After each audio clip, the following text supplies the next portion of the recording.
بحمدی تعالیٰ و بکرم مصطفیٰ صلی اللہ تعالیٰ علیہ وسلم آج کی شب میں قرآن عظیم کے 14 پارے مکمل ہو چکے۔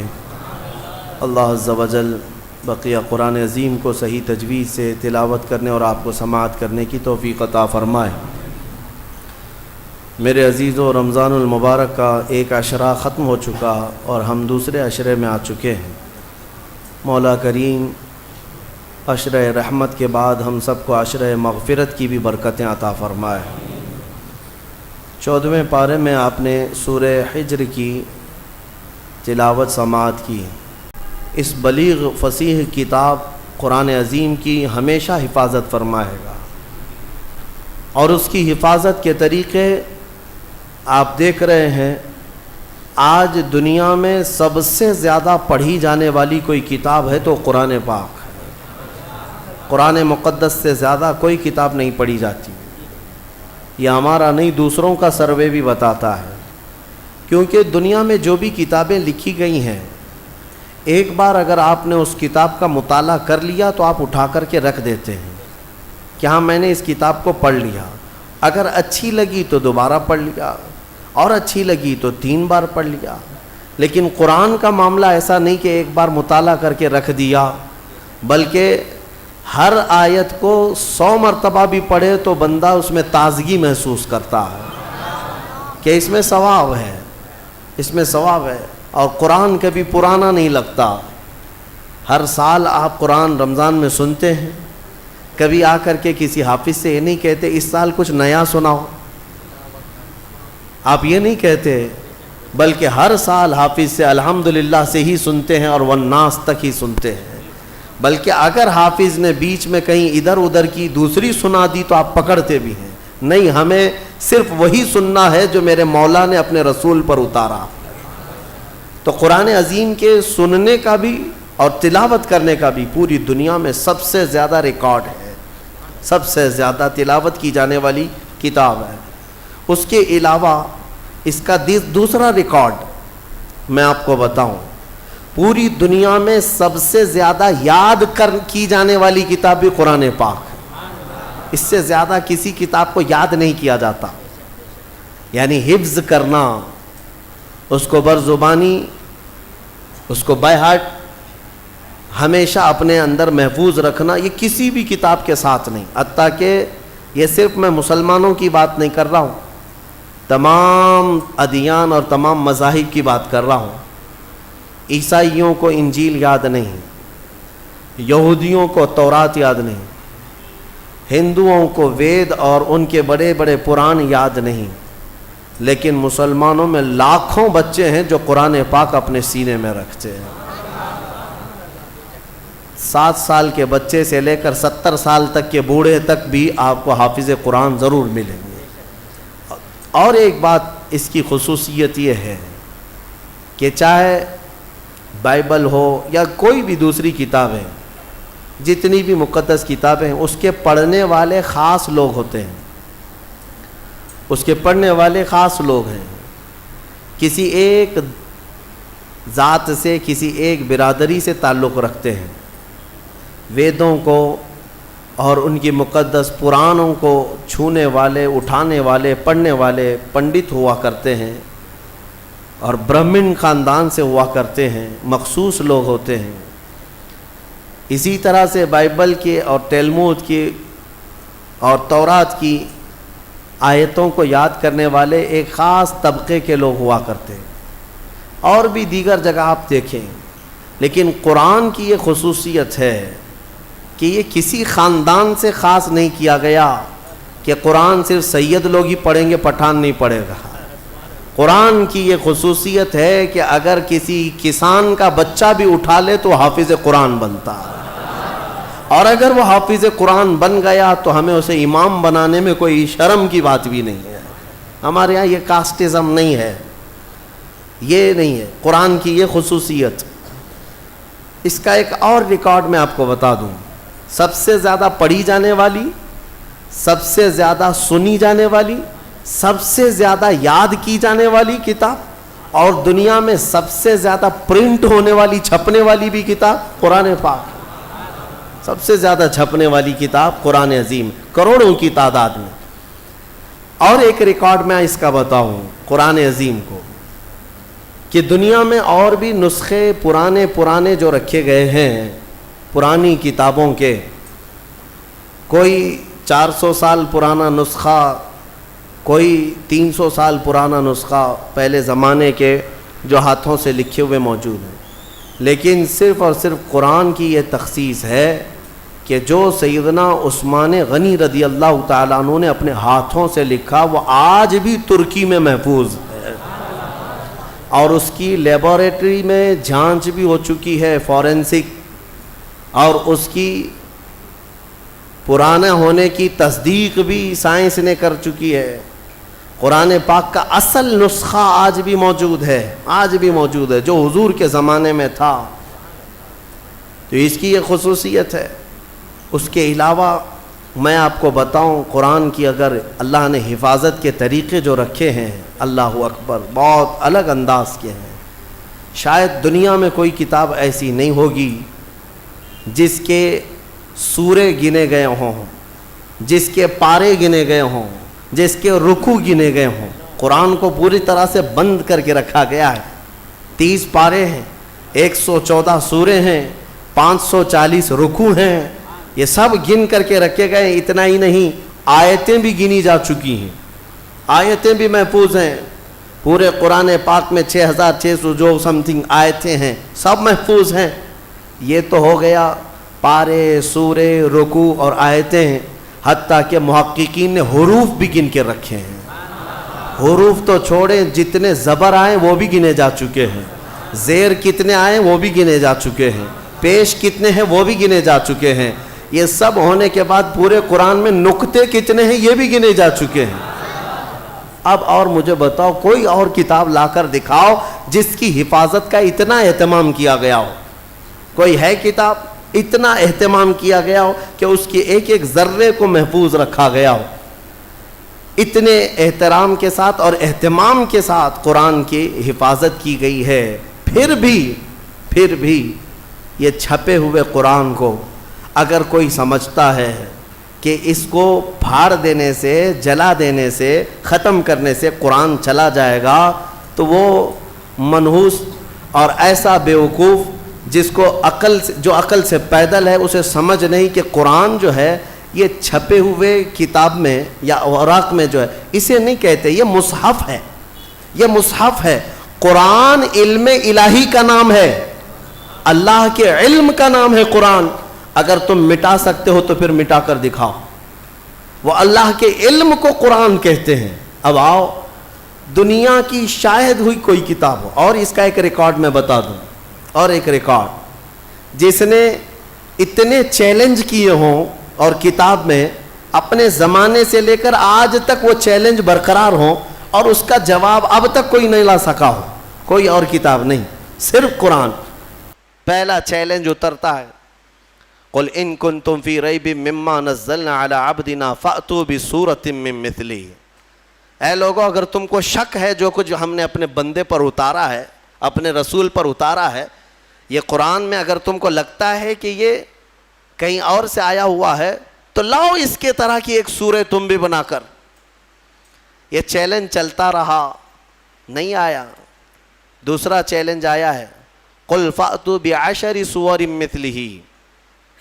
اے محبوب آپ فرما دیں اس کے مثل 10 سورتیں۔ پہلا یہ چیلنج آیا، 10 سورتیں لے آئیں، پھر ایک سورت لے کر کے آئے، پھر اس کے بعد آیا کہ 10 آیتیں ہی لے کر کے آؤ۔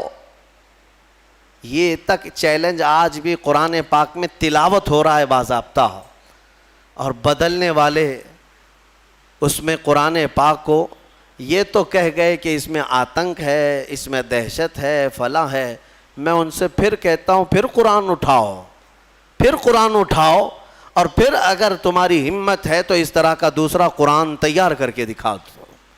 صرف اور صرف عربی میں لکھ دینا یہ کمال کی بات نہیں، قرآن کو جو حساب سے جوڑ کر رکھا گیا ہے میرے عزیزو، پوری دنیا، بلکہ یہ بھی قرآن کا ہی حکم ہے۔ اللہ فرماتا ہے لَإِنِ اجْتَمَعَتِ الْإِنسُ وَالْجِنُّ عَلَىٰ أَن يَأْتُوا بِمِثْلِ هَذَا الْقُرْآنِ، سارے انسان اور سارے جنات جمع ہو جائیں اور سب مل کر کے ایک دوسرے کی مدد کریں، الا ان یاتوا بمثل ھذا القرآن، ایک اس کی طرح قرآن لا سکیں، اللہ فرما رہا ہے سب مل کر کے کوشش کر لیں، لا یاتون بمثلہ، یہ ہرگز اس کے برابر اس کے مثل لا نہیں سکیں گے، نہیں لا سکیں گے۔ سارے انسانوں کو اللہ تعالیٰ فرما رہا ہے اور کوئی کتاب ایسی تمہارے نظر سے گزری ہو تو میرے سامنے لے آؤ، جو کھل کر کے اس طرح چیلنج کر رہی ہو کہ 1400 سال سے کہ قرآن کی طرح کوئی اور کتاب لے آؤ، کوئی اور سورے لے آؤ، کوئی اور آیتیں لے آؤ۔ 1400 سال سے میرے عزیزو قرآن کی حقانیت اور حفاظت کی سب سے بڑی دلیلیں ہیں، اور اس کے علاوہ قرآن پاک یہ معجز کلام ایسا ہے کہ اس میں غیب کی خبریں، ماضی کے اخبار، آنے والی حالتوں کے اخبار، ساری چیزیں بیان کی جا چکی ہیں، اور مولا فرماتا ہے وَلَا رَطْبٍ وَلَا يَابِسٍ إِلَّا فِي كِتَابٍ مُبِينٍ، نہ کوئی خشک چیز نہ کوئی تر چیز رہ گئی، کوئی چیز باقی نہیں رہی جس کو ہم نے قرآن میں بیان نہ کیا ہو۔ آج ہی ہم نے تلاوت بھی کیا ہے، آج کے 14ویں پارے میں اللہ تعالیٰ نے فرمایا وَنَزَّلْنَا عَلَيْكَ الْقُرْآنَ تِبْيَانًا لِكُلِّ شَيْءٍ، ہم نے ہر چیز کا واضح بیان قرآن میں اتار دیا ہے، اس کتاب میں ہم نے واضح بیان کر دیا ہے۔ حضرت عبداللہ ابن عباس رضی اللہ تعالیٰ عنہ ایک مفسر بھی ہیں اور حضور صلی اللہ تعالیٰ علیہ وسلم کے چچا حضرت عباس کے بیٹے ہیں، حضور کی شاگردی میں قرآن پڑھا ہے۔ وہ کہتے ہیں کہ اگر میرے اونٹ کے گلے کی رسی بھی گم ہو جائے تو میں قرآن سے ڈھونڈ لوں گا، اتنا علم ان کے پاس تھا۔ میرے عزیزو اونٹ کی رسی اور قرآن کا کیا تعلق ہے؟ لیکن ان کے کہنے کا مطلب یہی ہے کہ دنیا کی کوئی بھی چیز تم لے آؤ میں اس کو قرآن سے حل کر کے دکھاؤں گا۔ قرآن تمام علوم کا خزینہ ہے اور اللہ تبارک و تعالیٰ اس کی حفاظت کا ضامن ہے، کچھ نہیں ہوگا قرآن پاک کا، کچھ نہیں ہوگا۔ آج کے زمانے میں ہم نے ایک حادثہ دیکھا، دلی میں بیٹھ کر وسیم رافضی نام کا ایک ملعون نطفہ ناپلید جو دوسروں کی جھولی میں پلتا رہا، دوسروں کے فضلے کھاتا رہا، اور کسی اور کا پالا ہوا بندہ اٹھ کر کے اچانک قرآن پر حملے کرنے لگا کہ میں قرآن کو بدل دیتا ہوں اور دوسرا قرآن لے آتا ہوں۔ دوسرا قرآن مطلب 26 آیتیں نکال کر کے، جو قرآن کی اصل آیتیں وہ نکال کر کے حذف کر کے ایک نیا قرآن لے آؤں گا۔ کتنے دن چلا اس کا قرآن؟ ابھی تو ہم بھی زندہ ہیں، ابھی ہم بھی زندہ ہیں، ہماری نسلوں کی تو بات چھوڑو۔ کہاں گئے صاحب جو چیلنج کر رہے تھے قرآن نیا لائیں گے سب کو؟ مدرسوں میں اس خبیث نے قرآن بھیجا تھا ایڈریس پہ، کئی مدرسوں میں پارسل بھیجا تھا کہ یہ قرآن اب پڑھایا کیجئے۔ جرأت اور ہمت دیکھیں، ابھی انجام آنا باقی ہے میرے عزیزو۔ جب جب کسی نے قرآن کو بدلنے کی کوشش کی ہے، مولا پوری اس کی ذات کو بدل دیا ہے، اس کی پوری حیثیت کو بدل کر رکھا۔ ہاں ابھی انجام دیکھنا باقی ہے، آپ انشاءاللہ اپنی آنکھوں سے دیکھیں گے رب ذوالجلال کی پکڑ کیسی آتی ہے۔ کیونکہ میرے گھر کے ساتھ چھیڑ چھاڑ کر رہے ہو الگ بات ہے، میرے کپڑے کے ساتھ چھیڑ چھاڑ کر رہے ہو الگ بات ہے، لیکن مولا نے جس کے بارے میں وعدہ کیا کہ ہم نے قرآن کو اتارا اور ہم ہی اس کی حفاظت کریں گے، اور تم اس کے علم کے ساتھ چھیڑ چھاڑ کرو، اب پھر اللہ سے جنگ کرو، پھر اللہ سے جنگ کرنے کا انجام وہ خود بھگتیں گے۔ لیکن مسلمانوں سے میں یہ کہنا چاہوں گا، ہمیں قرآن پاک کے ضائع ہونے کا بالکل خوف نہیں ہے، ضائع ہونے کا خوف نہیں ہے، انشاءاللہ یہ صبح قیامت تک باقی رہے گا۔ لیکن میرے عزیزو تم پر کہیں ایسی مصیبتیں نہ آئیں کہ قرآن تم سے روٹھ جائے، قرآن تم سے دور ہو جائے۔ ہاں یہ بھی ہو سکتا ہے، کئی قوموں میں ایسا دیکھا گیا ہے کہ قرآن ان سے دور ہو گیا، تو یہ تمہارے لیے نحوست ہے، یہ تمہارے لیے بربادی ہے۔ وہ زمانے میں معزز تھے مسلمان ہو کر، وہ زمانے میں معزز تھے مسلمان ہو کر، اور آج ہم خوار ہوئے تاریک قرآن ہو کر۔ قرآن کو چھوڑ کر کے ہی ہم آج خار ہیں، ذلیل ہیں۔ قرآن ایک محکم کتاب۔ آج میں آپ کو بتاؤں ایک فخر کی بات، آپ مسلمان ہیں، آپ اگر کسی کے ہاں بحث میں آ گئے، کوئی اگر آپ کو پکڑ کر کہنے لگے تیرے دین کی حقانیت کی کیا دلیل ہے، تیرا دین حق ہے، مذہب اسلام سچا ہے، کیا دلیل ہے؟ اللہ ایک ہے، تم بولو یہ تمہارا عقیدہ ہے، تیرا فیتھ ہے۔ محمد صلی اللہ علیہ وسلم دنیا کے سب سے اعلیٰ اور اشرف انسان ہیں، سامنے والے کہے گا یہ تیرا عقیدہ ہے، تیرا فیتھ ہے۔ کرنٹ فی زمانہ مجھے کوئی ایسی دلیل دے دے جس کو میں سمجھ سکوں کہ تیرا دین سچا ہے۔ میرے عزیزو، سچ بتاؤں تمہارے سامنے پیش کرنے کے لیے بڑے بڑے واقعات، بڑی بڑی کہانیاں، بڑی بڑی روایتیں، یہ سب نہیں، بلکہ صرف اور صرف تم قرآن پیش کر کے چیلنج کر سکتے ہو میرے دین کی حقانیت کی سب سے بڑی دلیل یہ ہے جو آج تک محفوظ ہے۔ اگر اس میں کوئی شک ہے تو تم اس کا بدل لا کر دکھا دو، یا اگر تم سچے ہو تو تم اپنے دین کی اس طرح مقدس محفوظ کتاب لا کر دکھا دو۔ یہ میرا چیلنج ہے۔ اس طرح کی محفوظ کتاب دنیا میں آج تک نہیں ہے اور نہ ہو سکے گی۔ کوئی بھی کتاب لاؤ، میں اس کے کئی نسخے ضرور دکھا دوں گا، کئی نسخے دکھا دوں گا۔ جتنے بھی ادیان، جتنے بھی دین دنیا میں پائے جاتے ہیں ان کی مقدس کتابیں ہیں، ہم یہ نہیں کہتے۔ عیسائی بائبل پڑھتے ہیں لیکن بائبل کی کئی قسمیں ہیں، کئی قسمیں۔ یونان والوں کی بائبل الگ ہے، امریکہ والوں کی بائبل الگ ہے، انگلینڈ والوں کی الگ ہے، حذف و اضافے کے ساتھ آیتیں بدلی ہوئی ہیں، واقعات میں ہیر پھیر ہے۔ اسی طرح دیگر مقدس کتابوں کا بھی حال ہے۔ میں کوئی بھی کتاب لاؤ اس کے 4-5 نسخے ضرور پیش کروں گا، اور پھر میرا یہ چیلنج ہے تم قرآن امریکہ میں اٹھاؤ یا ہندوستان میں اٹھاؤ، افریقہ میں اٹھاؤ یا عرب میں اٹھاؤ، ہر جگہ تمہیں قرآن وہی ملے گا جو الحمدللہ سے شروع ہوتا ہے اور والناس پہ ختم ہوتا ہے۔ الحمدللہ، یہ قرآن کی حقانیت کہ اس کے اچھا آپ کیا سمجھتے ہیں اس کے دشمن نہیں رہے، اس کو ختم کرنے کی کوششیں نہیں ہوئی؟ بہت کچھ کر چکے، لیکن کیا کر سکتے ہیں؟ آسمان کو کب کون نیچے لا سکتا ہے؟ آسمان کو نیچے کچھ دشمن ہوتے ہیں، سنا ہے کہ کتا چاند کا دشمن ہوتا ہے۔ ہاں ہم نے سنا ہے، پتہ نہیں کیوں دشمنی کرتا ہے، کیونکہ 14ویں رات کو چاند کو دیکھ کر وہ بھونکنے لگ جاتا ہے، چاند کی طرف دیکھ کر کے بھونکتا ہے، اور شاید سوچتا بھی ہوگا کسی طرح اس کو نیچے گرا دوں بھونک بھونک کر کے، لیکن اس کے بس میں نہیں ہے، اس کی طاقت میں نہیں ہے۔ اس طرح بہت سارے آج کتے بھونکتے ہیں اسلام کی اس چکا چوند روشنی کو دیکھ کر، لیکن ان کے بس میں نہیں ہے اس کو زمین پر لا سکیں، قرآن کو زیر کر سکیں یا اسلام کو ختم کر سکیں۔ ہاں بس اتنا ہے کہ اپنے گوفے میں بیٹھ کر تھوڑی دیر بھونکتے رہیں، اور گلا خراب ہو جائے تو خاموش ہو جائیں، بس اتنا ہو سکتا ہے۔ اللہ تبارک و تعالیٰ کا کروڑا کروڑ احسان ہے کہ اس نے ہمیں دین حق کی ہدایت عطا فرمائی ہے، اور قرآن پاک جیسی محکم اور محفوظ کتاب اللہ نے ہمیں عطا فرمائی ہے۔ میرے عزیزو، اس کی حقانیت کی ایک اور دلیل میں تمہیں بتاؤں، اس کی حقانیت کی ایک اور دلیل، بلکہ بے شمار دلیلیں ہیں۔ ایک بات میں آپ کو بتا دوں، ہمارا یہ مزاج نہیں کہ قرآن کو ہم سائنس سے پروف کریں، ضروری نہیں ہم کو۔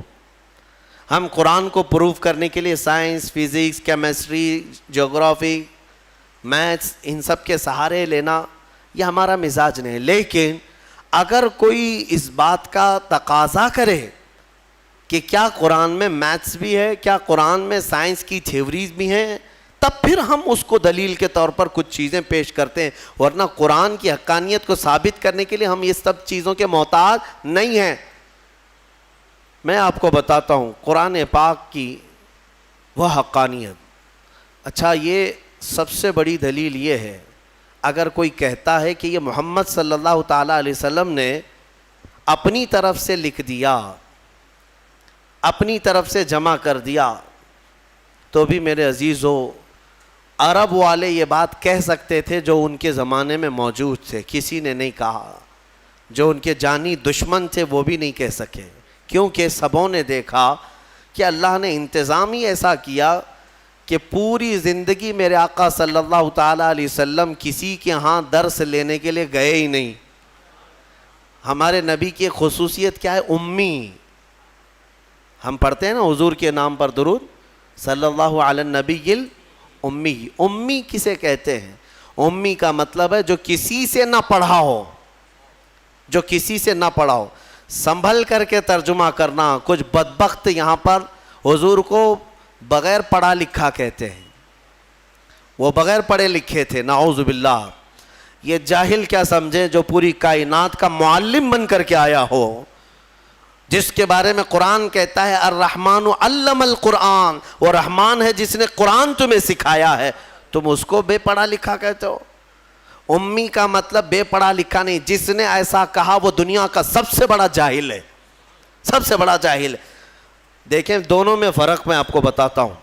ایک بغیر بے پڑھا لکھا جس کو ان پڑھ کہتے ہیں آپ، ایک ہے جو سب جانتا ہے لیکن کسی سے پڑھا نہیں ہے. دونوں میں فرق ہے کہ نہیں ہے؟ ہاں. جس کے دل میں کوڑ ہے، جس کے دل میں بغض اور عداوت ہے، وہ امی کا ترجمہ ان پڑھ کرتا ہے. ان پڑھ کے ذریعے سے معاذ اللہ رب العالمین. جس نے ایسا کہا حضور پاک صلی اللہ تعالیٰ علیہ وسلم کی شان میں اس نے تنقیص کیا، حضور کی توہین کیا، میرے آقا صلی اللہ تعالیٰ علیہ وسلم کی اس نے گستاخی کیا. اور ہم نے یہاں پر سنا بھی تھا، ہماری شہر میں کوئی ایسا ماڈرن آدمی آیا جو یہ کہنے لگا کہ حضور کو لکھنا نہیں آتا تھا. ظالم، تو نے لکھنا کہاں سے سیکھا؟ جس رسول نے مدینے کے اندر صرف 10 سال کے اندر 80,000 لوگوں کو قلم پکڑنا سکھایا، تم ظالم اس کو کہتے ہو رسول پاک صلی اللہ علیہ وسلم کو لکھنا نہیں آتا تھا. نعوذ باللہ من ذالک. اگر حضور صلی اللہ تعالیٰ علیہ وسلم کو لکھنا نہیں آتا تھا تو پھر یہ قرآن لکھوایا کس نے ہے؟ قرآن لکھوایا کس نے ہے؟ کاتبان وحی ضرور ہیں، لکھنے والے صحابہ تھے، قرآن لکھنے والے صحابہ تھے، لیکن کیا حضور پڑھ دیتے تھے وہ گھر جا کر لکھتے تھے؟ حضرت امیر معاویہ فرماتے ہیں حضور کی صحبت میں وہ بیٹھتے تھے، قرآن کی آیتیں جب اترتی حضور فرماتے لکھو. اب جب وہ لکھتے تو حضور بتاتے یہ اس طرح سے لکھو، یہ اس طرح سے لکھو. آیتوں کو کہاں سے کیسے لکھا جائے میرے آقا خود تعلیم فرماتے. یہ اور بات ہے کہ رسول کریم صلی اللہ تعالیٰ علیہ وسلم نے خود قلم نہیں اٹھایا، لیکن ہزاروں کو قلم پکڑنا خود سکھایا ہے میرے آقا نے. اور جو یہ کہتا ہے وہ ہمارے دل کو ٹھیس پہنچاتا ہے.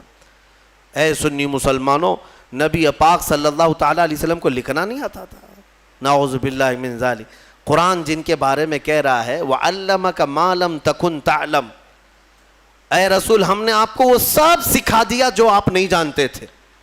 اگر حضور لکھنا نہیں جانتے تھے تو اس آیت کے مطابق رب نے انہیں سکھایا کہ نہیں سکھایا؟ اللہ فرما رہے ہم نے وہ سب سکھا دیا. سب میں کیا کیا آیا؟ سب میں کیا کیا آیا؟ سب میں میرا اور تمہارا نام بھی آ گیا. ہاں، میرے رسول کو اللہ نے وہ بھی سکھا دیا کہ اتنے زمانے کے بعد یہ لوگ آئیں گے، فلاں آئیں گے. حضور کو اللہ نے سارے علوم سکھائے. اس میں لکھنا بھی ہے، پڑھنا بھی ہے، بولنا بھی ہے، سننا بھی ہے، ساری چیزیں آ گئی. علمک ما لم تکن تعلم. اسی لیے الحمدللہ ہم اہل سنت و جماعت کا موقف یہ ہے کہ میرے رسول عالم ما کان و ما یکون ہیں. جو کچھ ہوا وہ بھی جانتے تھے اور جو کچھ ہونے والا ہے وہ بھی جانتے تھے. بات میں جو کہہ رہا تھا وہ توجہ سے سنیں. امی کسے کہتے ہیں؟ پھر سے تنبیہ کے ساتھ میں کہہ رہا ہوں. امی کا مطلب ان پڑھ نہیں، ان پڑھ نہیں، بلکہ جو کسی سے پڑھا ہوا نہ ہو، اس کا کوئی استاد نہ ہو. میرے رسول کی شان ہے وہ امی ہیں. اگر ان کو کسی نے پڑھایا ہے تو سیدھے ان کے پروردگار نے پڑھایا ہے. ہاں بس اللہ تبارک و تعالیٰ ان کا استاذ ہے، جبرائیل بھی نہیں. بعض لوگ یہ کہتے ہیں کہ جبرائیل آ کر دکھا. جبرائیل علیہ السلام کا کام صرف پہنچانے کا ہے، پڑھانے کا نہیں. جبرائیل علیہ السلام کا کام کیا ہے؟ پہنچانے کا. اسی لیے ہمارے ایک مفسر نے لکھا ہے پہلی آیت جو قرآن کی اتری وہ کیا تھی پتہ ہے نا مسلمانوں؟ اقرا بسم ربک الذی خلق. غار حرا میں یہ اتری ہے. میں توجہ چاہتا ہوں، جب جبرائیل آئے غار حرا میں تو جبرائیل یہ کہہ رہے تھے اقرا، پڑھو. کیا کہہ رہے تھے؟ پڑھو. اور حضور فرما رہے تھے ما انا بقاری، میں نہیں پڑھنے والا. اب یہاں پر بھی کچھ ظالم کوڑ دل والے کہتے ہیں ترجمے میں کہ مجھے پڑھنا نہیں آتا. تم کو پڑھنا نہیں آتا، رسول کو کیا نہیں آتا ہے؟ حضور یہ فرما رہے تھے کہ میں نہیں پڑھنے والا، میں پڑھوں گا نہیں. وہ کیوں کہہ رہے تھے میں آپ کو بتاتا ہوں. پھر سے جبرائیل نے سینے سے سینہ لگایا، 3 بار کیا جبرائیل نے اقرا، پڑھیے. کیا کہا؟ پڑھو. اس میں فرق سمجھو میرے عزیزوں. عربی میں ایک لفظ ہے قل. قل کا مطلب ہوتا ہے کہو. بچے کو ہم قریب لائیں جو بالکل ابتدائی والا ہو تو اس سے کہتے ہیں کہ بیٹا میں جیسا کہوں ویسا کہو، میں جیسا بولوں ویسا بولو. مطلب کیا ہے کہ ابھی اس کو کچھ آتا نہیں ہے اس لیے میں اس کو کہہ رہا ہوں بولو. یہ قل میں ہوتا ہے، قل میں. اور بعض مفسرین نے فرمایا جبرائیل جب اقرا کہہ رہے تھے کہ پڑھو، یہ اسی کو کہا جاتا ہے جو کبھی پڑھا ہوا ہو. یہ اسی سے کہا جاتا ہے جو کبھی پڑھا ہوا ہو. اقرا، پڑھو. اور قرآن کی کتنی آیتیں میں تم کو بتاؤں. اللہ تعالیٰ فرما رہا ہے وَإِذْ قَالَ رَبُّكَ لِلْمَلَائِكَةِ إِنِّي جَاعِلٌ فِي الْأَرْضِ خَلِيفَةً. پہلے والے پارے میں میں نے اس کی تفسیر بھی کیا ہے. وَإِذْ کا مطلب کیا ہے؟ ترجمہ اٹھا کر کے دیکھ لینا. وَإِذْ، اور یاد کرو جب رب نے فرشتوں سے کہا کہ آدم کو میں اپنا خلیفہ بنانے والا ہوں. اللہ تعالیٰ فرشتوں سے فرما رہا ہے کہ میں ایک انسان بناؤں گا آدم اور اس کو خلیفہ بنا کر زمین میں بھیجوں گا. لیکن اس سے پہلے آیت کہاں سے شروع ہو رہی ہو؟ وَإِذْ. وَإِذْ، وَإِذْ کا مطلب ہوتا ہے یاد کرو. اور یاد کرو اے محمد جب رب تمہارا کہہ رہا تھا فرشتوں سے کہ میں زمین میں اپنا خلیفہ بناؤں گا. حضور کو کیوں کہا جا رہا ہے؟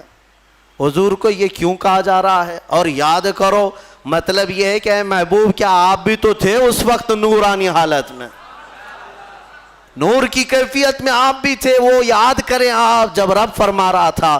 تو جو رسول آدم کے پیدا ہونے سے پہلے سے حالات دیکھ رہے ہوں اس کے بارے میں تم کہتے ہو بغیر پڑھا لکھا ہے. ہاں بہرحال مجھے جو بات عرض کرنی تھی وہ قرآن کی حفاظت کی، وہ یہ ہے کہ اللہ نے ایسے رسول پر یہ قرآن اتارا جو کسی سے پڑھا ہوا نہیں ہے. اور اس قرآن کی سب سے بڑی یہ دلیل ہے کہ رسول پاک صلی اللہ تعالیٰ علیہ وسلم پر ایسا قرآن اترا ہے جو عرب کے لٹریچر میں سب سے ہائی لیول کا لٹریچر ہے، سب سے ہائی لیول کا. عربی فصاحت بلاغت میں اس کا کوئی مثل ہی نہیں تھا. وہاں اس زمانے میں عربی جاننے والے بڑے بڑے شعراء تھے، بڑے بڑے عربی دان تھے. حضور پاک صلی اللہ علیہ وسلم نے چیلنج کے لیے ایک بار خانہ کعبہ کے دروازے پر یہ سورہ بھی لگا دی تھی انا اعطیناک الکوثر فصل لربک وانحر ان شانئک هو الابتر. کوئی عرب کا شاعر ہے تو اس کا جواب لکھ کر کے لائے. اگر یہ شعر ہے میرے، شعر و شاعری ہے تو تم اس شعر و شاعری سے اس کا جواب لکھ کر لاؤ. عرب والے جانتے تھے کہ اس کے اندر کتنے معنی ہیں، کتنے مفاہیم ہیں. اس طرح جمع کرنا ان کے بس میں نہیں تھا. ایک بہت بڑے شاعر کو لے آئے، بہت بڑا پڑھا لکھا ان کا فی البدی اشعار میں بات کرنے والا. اس کو کعبے کے پاس لائے اور کہا دیکھو محمد نے یہ لگایا ہے، اس کا جواب دینا ہے. اس شاعر نے غور سے دیکھا اور ایک لائن لکھ دیا، کہا یہ اس کے نیچے لگا دو. ایک لائن لکھ کر کے کہا اس کا جواب میری طرف سے یہ ہے. کیا تھا؟ آیت تو لکھی تھی فَصَلِّ لِرَبِّكَ وَانْحَرْ إِنَّ شَانِئَكَ هُوَ الْأَبْتَرُ، اور شاعر نیچے لکھا ہوا تھا مَا هَذَا کلام البشر، یہ بشر کا کلام ہو ہی نہیں سکتا. اس نے نیچے لکھ کر کے کہا اس کا جواب یہی ہے کہ یہ بشر کا کلام نہیں ہو سکتا. اس وقت کے لوگوں نے اس کے اعجاز کو سمجھ لیا تھا قرآن عظیم کو کہ یہ محمد صلی اللہ علیہ وسلم کا اپنے پیٹ سے نکالا ہوا نہیں ہے یہ، بلکہ یہ اللہ رب العزت کی طرف سے کوئی تو ہے جو ان پر اتار رہا ہے یہ آیتیں. آپ کو ایک حیرت کی بات میں بتاتا ہوں.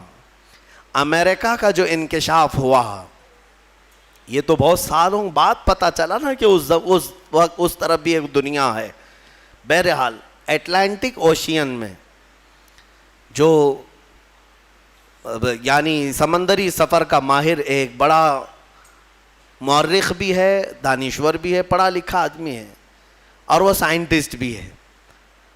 وہ سمندری سفر میں اٹلانٹک اوشین سے گزرتے ہوئے ایک علاقہ دیکھتا ہے جہاں سے اس کا جہاز گزر رہا تھا. تو وہ ایک ایسی جگہ آئی جہاں اتنا اندھیرا ہے کہ سورج کی ایک کرن بھی نہیں پڑتی، وہاں پر ایک کرن بھی نہیں آتی. اور جب جہاز وہاں چلا جائے تو اس نے کہا ہاتھ باہر نکالو تو بھی نظر نہ آئے، اتنا اندھیرا ہے، ایک علاقہ ہے سمندر کے بعد. اس نے باہر آ کر کئی سالوں کے بعد اس کا انکشاف کیا کہ میں نے اٹلانٹک اوشین کے اندر ایک ایسی جگہ دیکھی ہے جہاں پر سمندر میں نہایت ہی اندھیرا ہے، نہایت ہی اندھیرا ہے، ہاتھ نکالو تو بھی نظر نہ آئے. یہی اس کے جملے تھے. اور ظاہر سی بات ہے پہلا وہ شخص ہے جس نے یہ کھوج نکالی سمندر کے علوم میں. لیکن جب اس نے نکالا تو علماء ربانیین نے سن کر کے کہا قرآن پاک کی آیتیں پڑھو. سورہ نور 18ویں پارے میں اللہ تعالیٰ فرماتا ہے او کظلمات فی بحر لجی یغشاہ موج من فوقہ موج من فوقہ سحاب ظلمات بعضها فوق بعض اذا اخرج یدہ لم یکد یراہا ومن لم یجعل اللہ لہ نورا فما لہ من نور. اللہ فرماتا ہے مثال دیتے ہوئے کہ ایک اندھیری ایسی ہے کہ اندھیریوں پر اندھیریاں ہم نے ڈال رکھی ہیں، اندھیریوں پر اندھیریاں ایسی ڈال رکھی ہیں اذا اخرج یدہ لم یکد یراہا، اگر کوئی وہاں ہاتھ بھی نکالے تو اسے ہاتھ بھی نظر نہیں آئے گا. ہاتھ بھی نکال، قرآن میں موجود ہے. اندھیریوں پر اندھیریاں ایک جگہ ہم نے ایسی ڈال رکھی ہیں کہ اگر کوئی ہاتھ بھی نکالے تو اسے ہاتھ نظر نہیں آئے گا. اور اللہ جس کے لیے روشنی نہ کرے کوئی اور روشن کر ہی نہیں سکتا. آیت یہ موجود ہے. اب اس صاحب کو بھی بتایا گیا جو کھوج نکالے تھے، کہا یہ تو قرآن میں موجود ہے. کہا قرآن کتنے سو سال پہلے؟ تقریباً اس زمانے میں 1200 سال گزر چکے تھے. 1200 سال پہلے یہ قرآن کی آیت میں. تو ہو سکتا ہے یہ قرآن جو محمد صلی اللہ علیہ وسلم نے جمع کیا ہے وہ بہت ہی ماہر تیراک ہوں گے، بہت ہی ماہر سمندر کے علم والے ہوں گے. علم الابحار انہیں بہت اچھی طرح سے معلوم ہوگا، یعنی سمندروں کے علوم ان کو بہت معلوم ہے. جب اس نے یہ کہا تو علماء نے اور مسکرا کر تعجب میں کہا کہ میاں بات ایسی ہے، میرے آقا صلی اللہ علیہ وسلم کی سیرت پڑھو. پورے 63 سال میں حضور کی زندگی میں کبھی سمندر پر جانے کا اتفاق ہی نہیں آیا، سمندر کے کنارے جانے کا بھی اتفاق نہیں آیا. تو وہ اش کرنے لگا، جو بندہ پوری زندگی میں کبھی سمندر نہیں گیا ہو اور وہ اٹلانٹک اوشین میں موجود اگر اندھیریوں کی خبر دے رہا ہے تو یہ محمد کا اپنا کلام نہیں ہے، ضرور اس کو اسی نے اتارا ہے جس نے وہ اندھیریاں پیدا کی ہیں. میرے عزیزو، یہ قرآن کی حقانیت کی ایک دو نہیں، سینکڑوں مثالیں تمہارے سامنے رکھ سکتا ہوں. میں نے اس سے قبل اس پر گفتگو بھی کی ہے، بیان بھی میرا موجود ہے. میڈیکل والے، سائنس والے بھی جانتے ہیں بچہ پیدا ہونے کے جو پروسیس ہیں، ایمبریولوجی جس کو کہتے ہیں، وہ آج تحقیق کے ساتھ پتہ چل رہے ہیں کہ 9 مہینے بچہ کن کن پوزیشن سے گزرتا ہے. لیکن 1400 سال پہلے قرآن میں اللہ تعالیٰ اپنے رسول کو بتا رہا ہے ثم خلقنا النطفة علقة فخلقنا العلقة مضغة فخلقنا المضغة عظاما فكسونا العظام لحما. ڈاکٹروں سے پوچھ لینا، MBBS کیے ہوئے ہوں یا دیگر جو ایمبریولوجی پڑھے ہوئے ہوں، انہیں پتہ ہے بچہ جیسے ہی نطفہ ماں کے رحم میں جاتا ہے اس کے بعد کیا بنتا ہے. اس کے بعد وہ نطفہ تھوڑا سا بڑا ہو کر کے چپچپا بنتا ہے، چنگم کی طرح جس کے اندر چپکنے والی چیز ہو، اور اس کو عربی میں علقہ کہتے ہیں. وہ بہو وہی ترجمہ ہے. اور اس کے بعد یہ میڈیکل لائن کے اعتبار سے ہی میں بتا رہا ہوں، یہ چپچپا بنتا ہے اور اس کے بعد یہ خون کا لوتھڑا بنتا ہے، خون کا بستہ، خون بندھا ہوا خون جیسا ہوتا ہے. اور اس کے بعد پھر گوشت کا ٹکڑا بنتا ہے، پھر گوشت کے ٹکڑے کے بعد پھر یہ جو ہے ہڈیاں اس کے اندر آنے لگتی ہیں اور پھر شکل بننے لگتی ہے اور پھر اس کے بعد اس پر چمڑی آتی ہے، پھر بال آتے ہیں۔ اب قرآن پڑھو تو سمجھ میں آئے گا۔ مولا فرماتا ہے خلقنا النطفۃ علقۃ، ہم نے نطفے کو علقہ بنایا، چپچپا بنایا، فخلقنا العلقۃ مضغۃ، اور پھر ہم نے علقے کو بستہ خون بنایا، فخلقنا المضغۃ عظاما، پھر یہ بندھے ہوئے خون اور بستہ گوشت کو ہم نے ہڈیاں دی، فکسونا العظام لحما، پھر ہم نے ہڈیوں پر چمڑیاں ڈالی، ثم انشأناہ خلقا آخر، پھر ہم نے مکمل کر کے اسے ایک نئی تخلیق میں پیدا کیا۔ میرے عزیزو، قرآن ایک جگہ نہیں، یہ آیتیں 3 سے 4 جگہ قرآن پاک میں پورے پروسیس کے ساتھ ہے۔ مجھے بتاؤ 1400 سال پہلے کون سا سونوگرافی تھا، کون سا سی ٹی اسکین تھا، کون سا ایکس رے مشین تھی، کون سی ایسی چیز تھی جو ماں کے پیٹ میں کیسے پروسیس ہوتا ہے بتا سکے؟ اگر میرے آقا صلی اللہ تعالیٰ علیہ وسلم نے قرآن کے ذریعے سے یہ بتایا ہے تو یقیناً قرآن اللہ کی کتاب ہے جو خود ماؤں کے پیٹ میں بچوں کی تخلیق فرماتا ہے۔ بہرحال مجھے بات صرف اتنی عرض کرنی ہے کہ قرآن کو تم نے چھوڑا ہے میرے عزیزوں، جس کی وجہ سے آج ہمارے حالات ہیں۔ کاش ایک بار قرآن پھر سے اٹھا لو۔ میں قسم رب ذوالجلال کی، اللہ تبارک و تعالیٰ کا وعدہ تمہیں یاد دلا رہا ہوں۔ مولا نے قرآن میں فرمایا کان حقا علینا نصر المؤمنین، ہم نے اپنے اوپر لازم کر لیا ہے کہ ایمان والوں کی مدد کریں گے۔ ہم نے ابھی قرآن میں پڑھا ہے ان یکم منکم 20 صابرون یغلبوا 200، اگر تم میں 20 لوگ صبر والے آ جائیں، مولا فرماتا ہے میں 200 پر انہیں بھاری کر دوں گا، 200 پر بھاری کر دوں گا۔ یہ سب وعدے تمہارے لیے ہیں، لیکن اب کیا ہوگا؟ اسی لیے کسی شاعر نے کہا تھا اب فقط شور مچانے سے نہیں کچھ ہوگا، اور یوں ہی ہونٹوں کو ہلانے سے کچھ نہیں ہوگا۔ تمہیں اب اس قرآن پاک کو اٹھا کر دیکھنا ہوگا کہ عملی زندگی کیا ہے۔ بڑے بڑے سائنسدان، بڑے بڑے مورخین قرآن پڑھتے رہے، آج بھی پڑھ رہے ہیں اور تحقیقات کر رہے ہیں۔ افسوس ہے کہ ہماری قوم میں ایک بڑا طبقہ قرآن سمجھنا تو دور کی بات ہے، پڑھنا بھی نہیں جانتے، جو پڑھنا نہیں جانتے۔ یہی تو حال ہے کہ ہم نے دیکھا ہے بڑی بڑی محفلیں، تمہیں قوالی میں تو اتنا جوش آتا ہے، تھرکتے رہتے ہو، ناچتے رہتے ہو، کون سا جوش ہے؟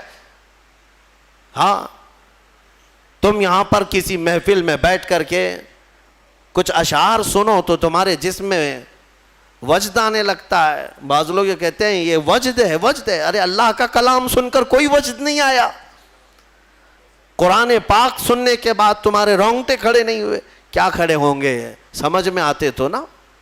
قرآن کی آیتیں آج بھی پتھر دلوں کو بھی پانی کر دیتی ہیں۔ تمہیں پتہ ہے فضیل بن عیاض اپنے زمانے کے بڑے ڈاکو، بغداد کے راستے پر جو بھی قافلہ گزرتا لوٹ مار کرتے تھے، لیکن ایک قاری قرآن اونٹ پر بیٹھ کر تلاوت کرتے ہوئے جا رہا تھا اور 27ویں پارے کی آیت تلاوت کر رہا تھا، أَلَمْ يَأْنِ لِلَّذِينَ آمَنُوا أَن تَخْشَعَ قُلُوبَهُمْ لِذِكْرِ اللَّهِ، کیا ایمان والوں کو ابھی وہ وقت نہیں آیا کہ اللہ کے ذکر سے ان کا دل ڈولنے لگ جائے، ہلنے لگ جائے، وہ توبہ کر لیں؟ اتنی آیت سنی تھی، فضیل بن عیاض کے ہاتھ کانپنے لگے۔ کیوں؟ عربی سمجھتے تھے، ڈاکہ زنی کرتے تھے لیکن عربی معلوم تھی۔ لیکن ایک قاری قرآن سے جب یہ آیت سنی، دل پر ایسے گزرنے لگی، ہتھیار پھینک دیا، ساری چیزیں پھینک دی اور چیخنے لگے آن لنا ربنا، آن لنا ربنا، اے ہمارے رب وہ وقت آ گیا، وہ وقت آ گیا، مجھے تو اپنی بارگاہ میں لے لے۔ اور پھر ایسی توبہ کی، ایسی توبہ کی، اللہ اکبر۔ اس کے بعد جو ان کی زندگی میں تبدیلی آئی جانتے ہیں؟ فضیل بن عیاض اولیاء کرام کی جماعت میں سند کا نام ہے۔ آج اتنا بڑا مقام ہے کہ سیدنا غوث اعظم عبد القادر جیلانی رضی اللہ تعالیٰ عنہ بھی ادب کیا کرتے تھے۔ فضیل بن عیاض کا نام آئے تو وہ کس سے ان کی زندگی بدلی؟ قرآن کی آیت نے بدل دیا۔ آج بھی قرآن پاک سمجھ جاؤ تو تمہاری آنکھیں بہنے لگ جائیں۔ یہاں تو تراویح کی 4 رکعت جسے بھاری لگتی ہو وہ قرآن کیا سمجھے گا؟ ہاں، لوگوں کو ایسا ہی لگتا ہے کہ بالکل شتابدی ایکسپریس والی جہاں تراویح ہوتی ہے وہاں پڑھنا چاہیے, 15 منٹ میں پورا ہو جائے, کچھ بھی پڑھتا رہے ہو, عربی پڑھے کہ چائنیز پڑھے کہ جرمنی پڑھے, ہاں بس یہ ہے کہ تڑ جلدی سے نکالتے. مسلمانوں کیا یہ بوجھ ہے تراویح جس کو تم اپنے کندھوں سے ہٹا کر بھاگنا چاہتے ہو؟ مزاج تو یہ بناؤ کہ قرآن ہمیں ویسا سنایا جائے جیسے رسول پاک کے زمانے میں سنایا جاتا. قرآن سنیں تو ہمیں رسول پاک کا مدینہ یاد آ جائے. قرآن کے نغمات آج بھی اس کی قراتیں لوگوں کو رلا دیتی ہیں, تمہیں اندازہ بھی نہیں ہے. کئی انگریز مصر میں نے دیکھا ہے, کئی انگریز جن کو قرآن سنایا گیا اور انہیں معلوم تھا تو وہ رو پڑے.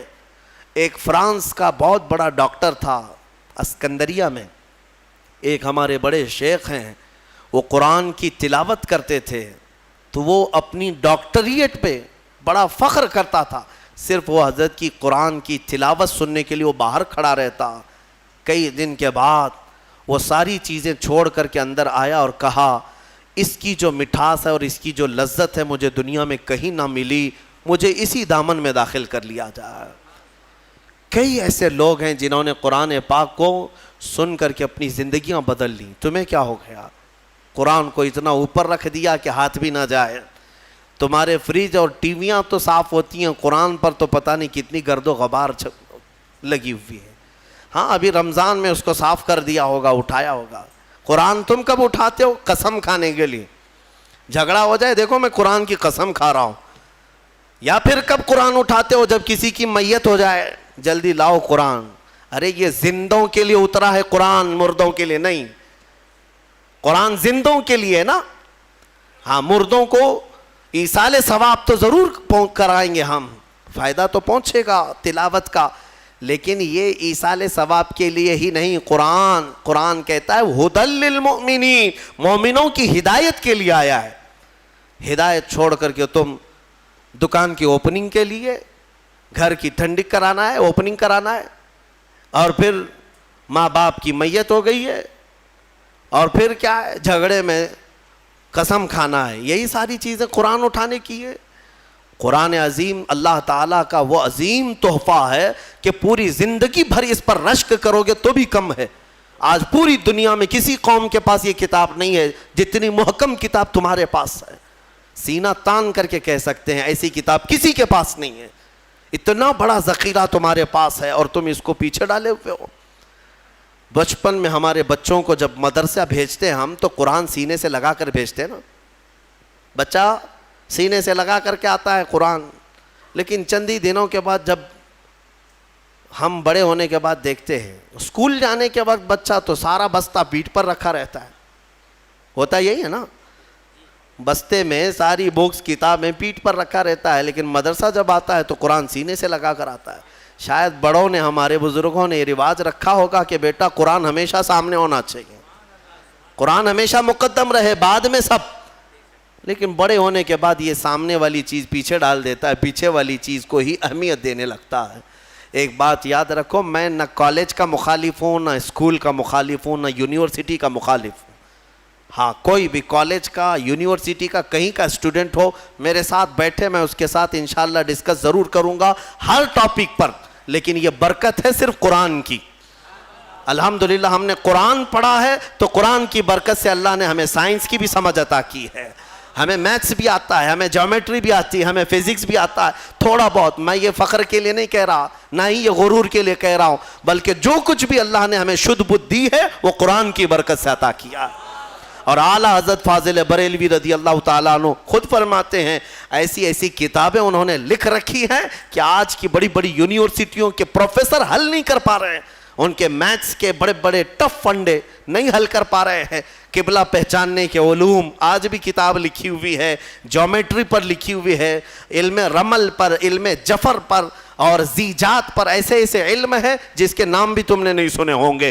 اور اعلیٰ حضرت یہ کہاں جا کر پڑھے تھے, کون سے مدرسے میں؟ یہ فن, یہ علوم آج پورے ہندوستان کے مدرسوں میں نہیں پڑھائے جاتے. اعلیٰ حضرت کہاں سے پڑھے؟ خود فرماتے ہیں یہ صرف اور صرف قرآن اور حدیث رسول کی برکت ہے. رسول پاک صلی اللہ تعالیٰ علیہ وسلم کے قدموں میں جو ہو گیا، ہر علم خیرات میں ملا۔ میں یہ کہتا ہوں کہ نوجوانوں ضرور جاؤ، اسکول جاؤ، کالج جاؤ، یونیورسٹیوں میں جاؤ، ٹاپ کرو، پوری یونیورسٹی کو ٹاپ کرو، لیکن عقیدہ اور یقین یہ ہونا چاہیے کہ تم دنیا میں اگر عروج پر پہنچو گے تو شروعات تمہاری الحمدللہ رب العالمین سے ہونی چاہیے۔ یہاں سے ہو تو پھر دیکھو اللہ تعالیٰ تمہیں ترقی بھی دے گا اور برکت بھی عطا کرے گا۔ اللہ کریم ہمیں کہنے سننے سے زیادہ عمل کی توفیق عطا فرمائے۔ قرآن عظیم کی برکتیں اللہ تعالیٰ ہم سب کو عطا فرمائے۔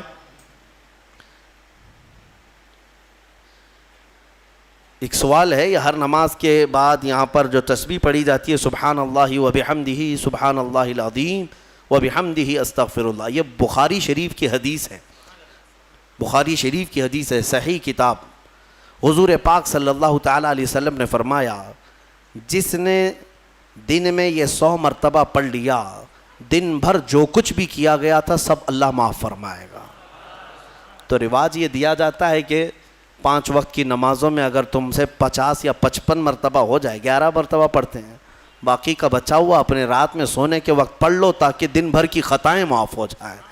اور بخاری شریف کی سب سے آخری حدیث جس پر ختم بخاری ہوتی ہے اور اس کی تلاوت کے وقت دعائیں قبول ہوتی ہیں، بزرگوں نے فرمایا بخاری شریف کا جب ختم ہوتا ہے نا، جیسے ختم قرآن بھی ہے نا، شب قدر کو ختم قرآن کی محفل ہوتی ہے، بخاری شریف کی ختم کی بھی محفل ہوتی ہے، اور بزرگوں نے فرمایا ختم بخاری کے وقت جو حدیث آخری پڑھی جاتی ہے اس وقت مجمع میں جو بھی دعا کرے گا اللہ اس کی دعا قبول کرے گا۔